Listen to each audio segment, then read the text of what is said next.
today I have something special for you. I'm making Emily's Malaysian pineapple hot sauce. These are the ingredients. I'm now going to read them. 8 Goronong peppers, which can be substituted for habaneros or scotch bonnets. A half of a red jalapeno, or it can be substituted for 1/4 of a red bell pepper, which we have done here today. And also, you're going to need a half of an onion, 3 garlic cloves, 8 ounces of cubed pineapple, fresh or canned. A half, if you do go canned, you don't need the sugar, which we can show right here. So then you need a half a cup of orange juice, a half a cup of white vinegar, 1 tablespoon of sugar, a half of a teaspoon of salt, a half of a teaspoon of black pepper. Also, you're going to need a bottle that you're going to put your hot sauce in, and we already are sterilizing ours. So also, like I was saying before, if you do end up using canned pineapple, you do not need sugar, but we are using fresh pineapple from Costa Rica. Shout out to all of our ticos. So now we're gonna chop things up. Let's get to chopping. Yeah, that's the magic. So to avoid the incident of my dad, which you might find out one day, I decided to wear gloves. So everything's all chopped up. It smells like a crazy pepper house in here. We've got a lot of Goronong halves. We chopped up the garlic, the onion, the 1/4 of the red bell pepper, our pineapple. We have the vinegar, we have the orange juice. We have the plate of salts and pepper and the sugar. So now I'm going to blend it up.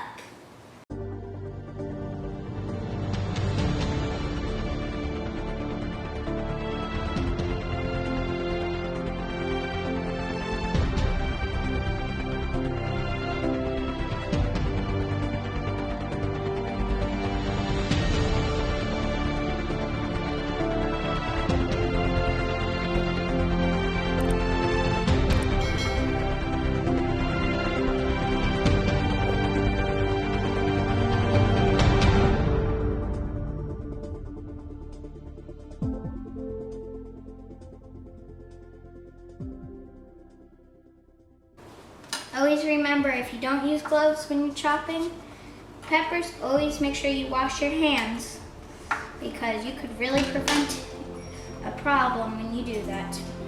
A huge problem.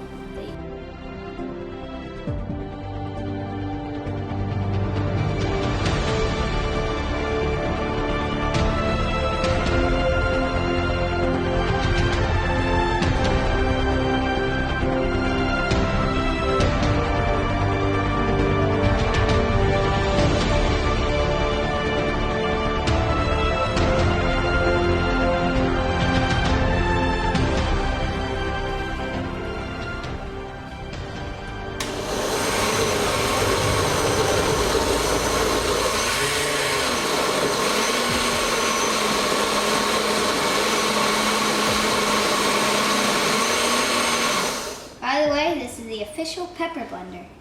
Because anything else that gets blended in here will taste spicy.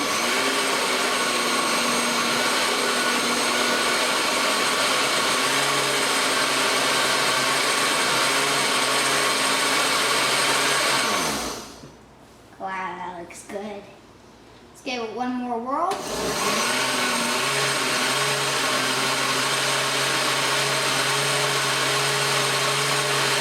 Okay, final steps. You want to add your sugar. Well, if you use canned pineapple, you don't add sugar. But you want to add your sugar. If you use regular pineapple, that's fresh, sugar, salt, and, well, pepper. And now we blend again.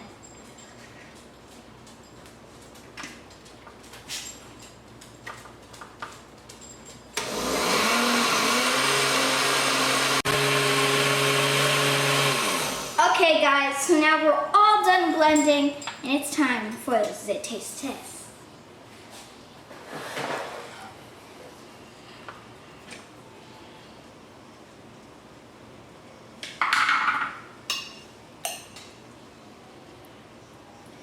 Wow, this stuff looks beautiful. Wow, that's a lot, okay. So now I do the taste test.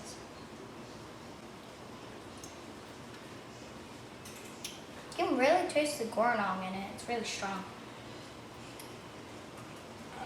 It's like a good, it's like if you were eating the actual pepper itself, just not as hot because it's blended with other things. But I do say that is a really good. I do recommend trying this recipe out for yourself. The pineapple really adds sweetness to it. How do you open up the blender? So now we're gonna pour it in here.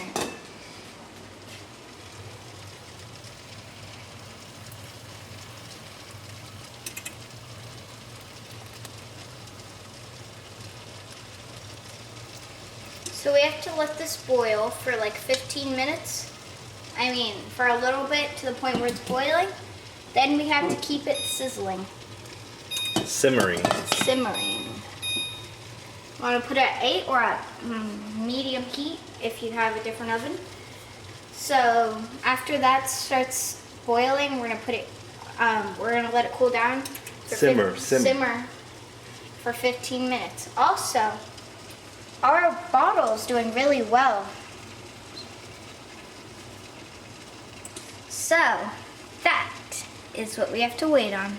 So now we're gonna turn the heat off of this boiling bottle. So the reason why you actually boil this bottle is to get off all the bacteria and stuff. What's it called? Sterilize it. To sterilize it. And we don't, I mean, you sterilize it to let your sauce stay longer, but since it's just me and my dad, I know it seems like only 2 people, but it goes by really fast no matter what hot sauce it is. So by the next clip, you guys will get to see when that is done after simmering for 15 minutes and boiling. Okay guys, so this has been simmering for 15 minutes on low heat. So it's time, I'm gonna grab the bottle, the scary old bottle. Whoa, that's hot, you can feel the steam.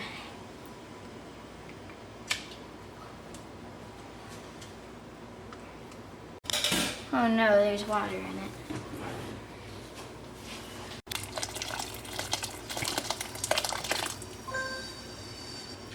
Now we have our bottle.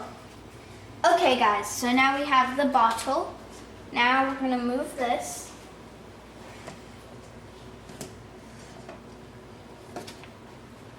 Wow, look at that. That looks awesome. I'll hold the bottle for you. It's not as hot as you think it is. Just be careful with my hand.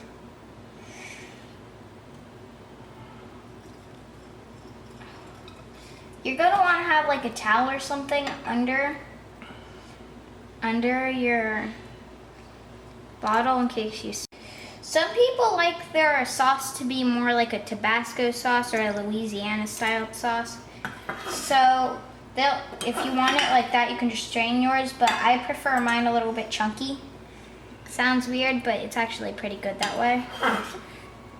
Might need another bottle, and we'll see. Okay, you want to leave a little bit of room up at the top, so I'm going to add just like a tiny bit more. Now remember, your bottle is hot. You do not want to touch it like my first attempt. So, now I got to grab my top, screw on my lid, nice tight. Then you're going to flip it over. Wait about 30 seconds for it to vacuum seal, which is what that does when you hold it for 30 seconds. Okay, so now you flip it back over, and now you have your sauce. You're gonna wanna refrigerate it when you're done with it. on the plus side, today you guys got a little bit of a special treat. I'm also gonna strain it with my remainder, my excess, a little bit here.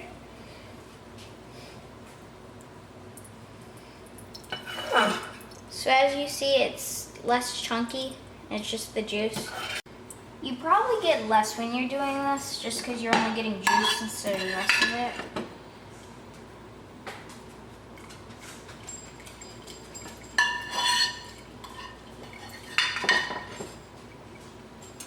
Okay, you want to mix it around so you get all that juice out.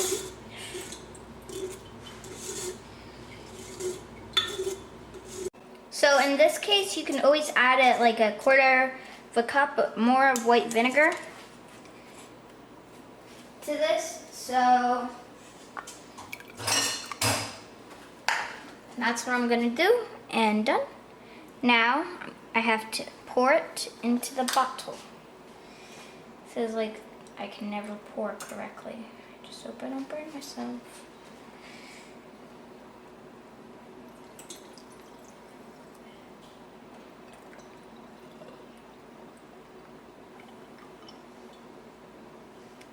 With that little bit left, we got maybe like a quarter left of that.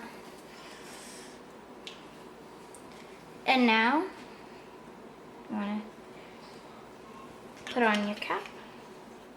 Okay, and there you have it.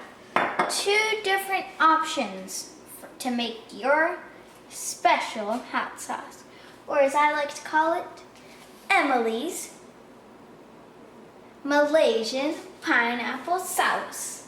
So thanks for joining my video today. You guys should try this recipe for yourself, whether you like it strained or not. See you guys next time. Bye.